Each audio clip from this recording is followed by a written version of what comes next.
Hey guys, King of Charmanders here, and today I bring to you a video on Monster Hunter Outlanders and WILDS review. So is Monster Hunter now in trouble? Well, this video discusses the newly announced Monster Hunter game and Monster Hunter WILDS. So Capcom and TiMi, two companies, are pairing up to release an open world survival game known as Monster Hunter Outlanders. But the thing is, what does this mean for Monster Hunter now? First off, what is an open world survivor game? Well, players will have to find resources to survive in the world. For Monster Hunter, this is kind of interesting because, you know, Monster Hunter, we always have camps and whatnot, so surviving out in the world is actually pretty cool.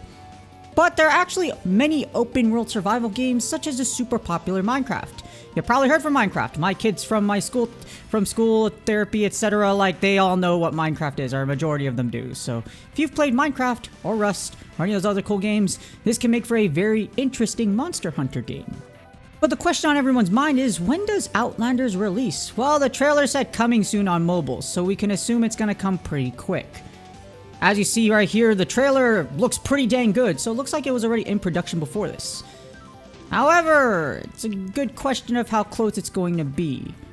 The thing is, TiMi is a massive company that has made games like Arena of Valor and Call of Duty Mobile.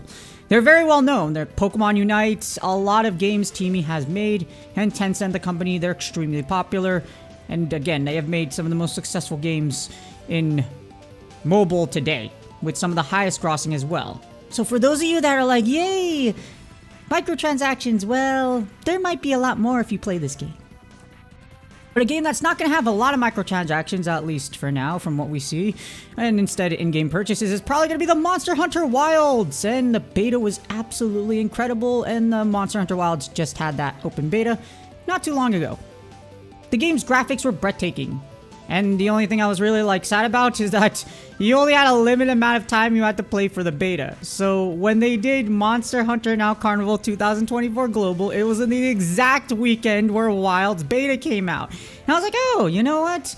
This is gonna be great. Well, I played Global because I wanted my 10.5 near Gigante bow. And at the same time, if it's not the full version of the game, I'm not really interested because I can't play for long periods of time. Well, you can play for long periods of time, but the thing about it is that it's not the full game. So we're gonna have to wait a couple of more weeks before the full game actually comes out. But when it does, it's gonna be totally worth the wait. And here's my first impression on Monster Hunter WILDS. Absolutely incredible. Amazing.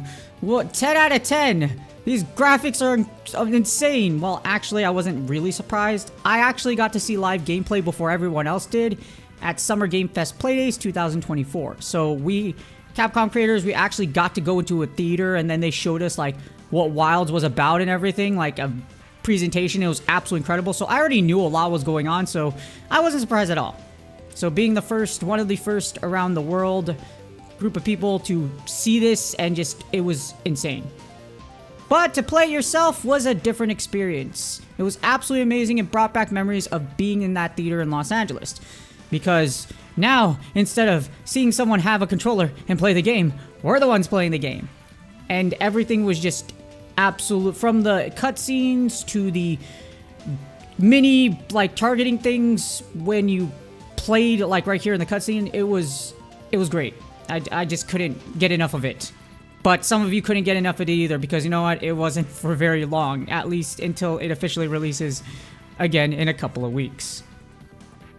And here are the things I like the most about WILDS. So there's a lot of things y'all liked. Well, these are my personal favorites. So the focus system was incredible. I remember them introducing us for the first time, and I was like, wow, this is crazy. Well, you know, focus system, focus from Monster Hunter Now, you get it? But focus is exclusively for the bows and other weapon types. But now, focus is in this game. And being able to target weak spots and do new attacks is super cool. As I struggled to learn dual blades, as far as the focus system goes and button mashing, it really felt like before. However, again, trying to implement the focus system is what I did kind of bad. Another thing is the secret, being able to track your target and letting you auto travel to it. I know some people are like, oh, this isn't pure Monster Hunter, blah, blah, blah, because you're not You know what? I've been doing it for years as well. Manually hunting down monsters. It's about time we had an auto feature so I could auto track the monster, go to the bathroom real quick, come back, and I'm at my target, alright? Convenience is always a good thing. Work smarter, not harder. right? And the best part of it, being able to wield 2 weapons. I was holding the bow and the dual blades, and being able to switch off with it and being able to fire the bow off the back of the secret was absolutely incredible. So loved all of that. Can't wait to see more in the future. However, as a Monster Hunter Now content creator, what does this mean for Monster Hunter Now? So the thing about it is, Monster Hunter is really unique. You see, now, not only is it competing with Pokemon Go, you're also competing with your own franchise. Monster Hunter Wilds and Outlanders. And depending on Outlanders' success, this may take players away from Now. It's an augmented reality game, alright? Monster Hunter Now is factually hard. This is why few people can go after a 10-5 near Gigante, but are really like a handful of it. And getting a 10-5 weapon in general is incredibly impressive because of how much time it takes. Many of you understand, if you don't have a 10-5 weapon, you really should have one by now if you've been playing for a bit. Again, it's a unique AR game, so Now still will have players, especially on the Asian side. So it does bring a totally different experience than the usual mobile games nowadays. I've played many MOBAs. I've played many MOBAs, RPGs, etc. on mobile. Old school RuneScape is amazing. But yes, so mobile, having an open world survival mobile game to take around with you everywhere is going to be really cool for Outlanders. However, again, on the Asian side, you're still going to have players that are still going to play, like me, that are going to play Monster Hunter Now.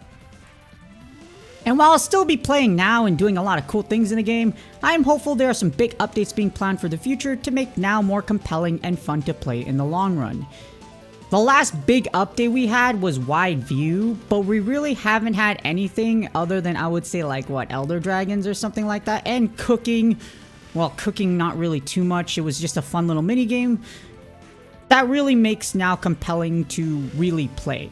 So you need something more. Obviously, games need more and more updates, but Monster Hunter Now is kind of in a stuck still.